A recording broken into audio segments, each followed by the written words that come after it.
Hi friends, welcome to my channel. ఇప్పుడు నేను చదివి వినిపించబోయే చందమామ కథ పేరు బద్ధ శత్రువులు. కూనవరంలో మంగయ్య, చెంగయ్య అనే ఇద్దరు సన్నకారు రైతులు ఉండేవాళ్ళు. ఇద్దరి ఇండ్లకు మధ్య ఒక చిన్న గోడే అడ్డం. ఇద్దరి పొలాలు కూడా పక్క పక్కనే ఉండేవి. ఇద్దరు పంటలు పండించటంలో మంచి నేర్పు గలవాళ్లే కానీ ఒకరిని చూసి మరొకరు అసూయ పడేవాళ్ళు.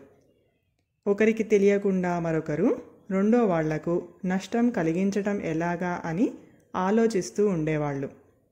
ఒక సంవత్సరం ఇద్దరు తమ చేలో జొన్న వేశారు. ఇద్దరి చేలల్లోనూ జొన్న కంకులు కాస్తూ ఉన్నాయి. కోతకు వచ్చే సమయం అది.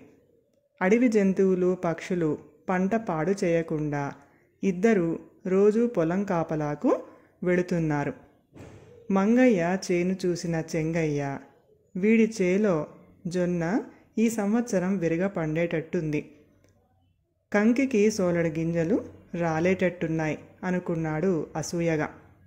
చెంగయ్య చేను చూసి మంగయ్య కూడా అలాగే అనుకున్నాడు. ఈ సంవత్సరం వీడి చేలో జొన్న విరగ పండేలాగా ఉంది. ఈ పంటంతా వీడి చేతికి వస్తే ఇక పట్టపగ్గాలు ఉండవు. ఒకరోజు చెంగయ్య భార్య అతడితో, ఆ మంగయ్య పెళ్ళాం మిడిసిపాటు చూశారా? ఈ సంవత్సరం జొన్న పంట మీద వచ్చిన డబ్బుతో మొగుడు ముత్యాల గొలుసు చేయిస్తానన్నాడట.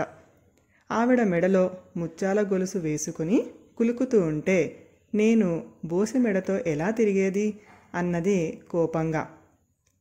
చెంగయ్య భార్యను సముదాయిస్తూ, ఇల్లు అలకగానే పండగ అవుతుందా ఏమిటి?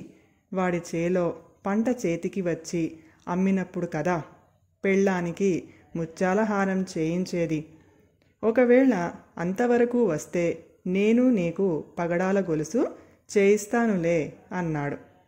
వాళ్ళిద్దరి మధ్య జరిగిన సంభాషణ గోడ అవతలి నుంచి మంగయ్య భార్య విననే విన్నది. ఆమె భర్త దగ్గరకు పోయి, ఆ చెంగయ్య అతడి పెళ్ళాం ఏం మాట్లాడుకుంటున్నారో తెలుసా? ఈ సంవత్సరం పంట మన చేతికొచ్చినప్పుడు చూద్దాం అంటున్నాడు చెంగయ్య. తానేమో తన పంటతో పెళ్ళానికి పగడాల గొలుసు చేయిస్తాడట అన్నది. వసారా గది గోడకు చేరిగలబడి కూర్చున్న మంగయ్య కోపంగా లేచి పైపంచ దులిపి భుజాన వేసుకొని, మన పంట చేతికి రాకుండా చేస్తానన్నాడా? మన పంట ఎట్లా చేతికి రాదో వాడి పంట ఎలా వస్తుందో నేను చూస్తాలే అన్నాడు. అతడు అప్పటికి అప్పుడే తూర్పు చెరువు గట్టున ఆనుకొని ఉన్న తుమ్మతోపులో గుడిసె కట్టుకుని ఉండే మంత్రాల మరిడయ్య దగ్గరకు పోయాడు. ఈ మరిడయ్య క్షుద్రదేవత ఉపాసకుడు. మరిడయ్య, నువ్వు నాకు ఒక చిన్న సహాయం చేయాలి. రాత్రివేళ 4-5 గంటల పాటు నేను ఏదైనా జంతువుగా మారేందుకు మంత్రమో మందో ఉంటే ఇవ్వు అన్నాడు మంగయ్య. మరిడయ్య గుడిసెలో చూరులోంచి 3 చిన్న పొట్లాలు తీసి మంగయ్యకు చూపుతూ, నువ్వు ఏ గుర్రంగానో ఎద్దుగానో మారాలంటే 100 రూపాయలు ఇవ్వాలి. గాడిదగా మారదలిస్తే మాత్రం 50 రూపాయలు అన్నాడు. నా పనికి గాడిద రూపం చాలే అని మంగయ్య 50 రూపాయలు ఇచ్చి మరిడయ్య నుంచి పొట్లం ఒకటి తీసుకున్నాడు. అదే సమయంలో చెంగయ్య పడమటి చెరువుగట్టు దిగువన ఉన్న జిల్లేడు పల్లేరు పొదల మధ్య ఉన్న చిన్న గుడిసెలో కాలం గడుపుతున్న మాయల మారమ్మ దగ్గరకు వెళ్ళి, మారమ్మత్త, నువ్వు నాకొక చిన్న మేలు చేయాలి. ఎందుకనో నాకు ఈ మధ్య రాత్రివేళ ఏదైనా జంతువుగా మారి తిరగాలి అన్న సరదా కలుగుతుంది. అందుకు ఏదైనా ఉపాయం చెప్పగలవా అని అడిగాడు. మారమ్మ చెంగయ్య కేసి వింతగా చూసి, అల్లుడు, ఒట్టి ఉపాయాలతో పనులు అయ్యే రోజులు కావివి. నిన్ను ఏ తెల్ల ఏనుగ్గానో పంచకళ్యాణి గుర్రంగానో మార్చటం నాకు తలకు మించిన పని. ఒక్క 50 రూపాయలు ఇచ్చుకున్నావంటే ఒక మందు పొట్లం ఇస్తాను. ఆ మందు మింగితే రాత్రివేళ కనీసం 4-5 గంటలు నువ్వు గాడిదలాగా మారగలవు. ఇష్టమేనా అని అడిగింది. చెంగయ్య ఒక క్షణం ఆలోచించి చీకటి వేళల్లో సరదాగా ఎవరికంటా పడకుండా తిరిగేందుకు ఏ రూపం అయితే ఏంలే అంటూ మారెమ్మకు 50 రూపాయలు ఇచ్చి మందు పొట్లం తీసుకున్నాడు. ఆ రాత్రి మంగయ్య చెంగయ్య చేలో కాపలాగా లేకపోవటం చూసి మరిడయ్య ఇచ్చిన మందు తిని గాడిదగా మారి చెంగయ్య జొన్న చేల్లో పడి పైరును కొరికి కాళ్లతో తొక్కి నాశనం చెయ్యసాగాడు. చెంగయ్య కూడా అదే వేళలో మారమ్మ ఇచ్చిన మందు తిని గాడిదగా మారి మంగయ్య జొన్న చేనును సర్వనాశనం చేయటానికి పూనుకున్నాడు.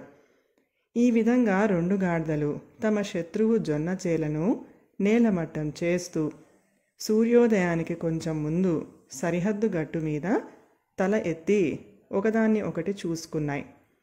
ఆ సరికి మంగయ్య చెంగయ్య జరిగిందేమిటో గ్రహించారు. ఇద్దరూ పట్టరాని కోపంతో పెద్దగా ఓండ్ర పెడుతూ కాళ్లతో ఒకళ్ళనొకళ్ళు తన్నుకుంటూ నోటితో కరుచుకోసాగారు.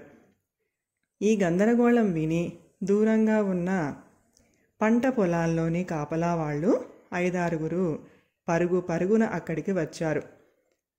వాళ్లకు పాడైపోయిన మంగయ్య చెంగయ్య పంట పొలాల గట్టు మీద 2 గాడిదలు పోట్లాడుకోవటం కనిపించింది.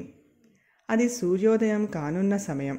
పొరుగు పొలాల కాపలా వాళ్ళు కర్రలు ఎత్తి గాడిదలను కొట్టబోయే అంతలో మందు ప్రభావం పోయిన మంగయ్య చెంగయ్యలకు గాడిద రూపాలు పోయి అసలు రూపాలు వచ్చాయి. కాపలా వాళ్ళు అది చూసి ముందు ఆశ్చర్యపోయి తర్వాత చీదరించుకుంటూ, మీరా మంగయ్య చెంగయ్యలు, చిచి ఇవేం రూపాలు, మీ శత్రుత్వం ఇంత నీచానికి దారితీసిందన్నమాట అన్నాడు. ఆ మాటలు విన్న మంగయ్య చెంగయ్యలు అవమానంతో తలలు వంచుకున్నారు.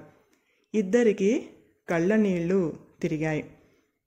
ముందు మంగయ్య తల ఎత్తి చెంగయ్యను సమీపించి ఆప్యాయంగా కావులించుకుంటూ, పంట పొలాలు నాశనం చేసుకున్నాం, ఇక మన తిండి గింజలు మాటేమిటి అన్నాడు బొంగురుపోయిన గొంతుతో. చెంగయ్య కళ్ళనీళ్లు తుడుచుకుంటూ, మనం ఇరుగు పొరుగు వాళ్ళం కాక పక్కపక్క పంట పొలాల వాళ్ళం కూడా. మనం శత్రుత్వం మాని మిత్రులం అయిన నాడు ఆపాటి తిండి గింజలే సంపాదించుకోలేం అంటావా అన్నాడు. ఈ విధంగా బద్ధ శత్రువులు అయిన ఇద్దరు మిత్రులు అయినందుకు కాపలా వాళ్ళు మంగయ్య చెంగయ్యను ఎంతగానో మెచ్చుకున్నారు. కథ సమాప్తం. ఈ కథ కనుక మీకు నచ్చినట్లయితే ప్లీజ్ లైక్ చేయండి, షేర్ చేయండి. మరిన్ని మంచి మంచి కథల కోసం మా ఛానల్ని సబ్స్క్రైబ్ చేసుకోండి. Thank you.